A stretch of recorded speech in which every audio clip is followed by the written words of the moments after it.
حبايب قلبي عاملين ايه؟ يا رب تكونوا بألف خير وبسعادة دايما يا رب. نزلت السوق النهارده اتسوقت، فحبيت اشارككم معايا كده الاسعار ونشوف الدنيا فيها ايه.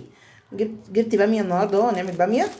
انا جبتها دي ب40، لسه يعتبر لسه نازله بشاير يعني. وجبت حزمه ملوخيه، دي الحزمه ب6 جنيه. وجبت بطاطس كيلو ونص دي ب10.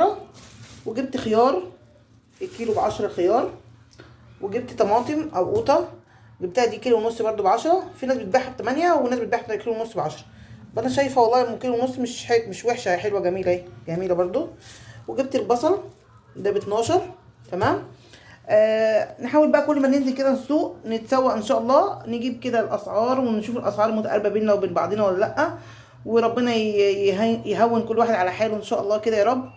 ويا رب نكون بنقدم حاجه تستفادوا منها ان شاء الله. ده السوق النهارده. كنت هجيب فاكهه الصراحه بس الدنيا ما ظبطتش معايا فما جبتش فاكهه. كل ما انزل السوق ان شاء الله واتسوق اجيب لكم كده الاسعار ونشوف الدنيا عامله ايه. ربنا يعين كل واحد على حاله.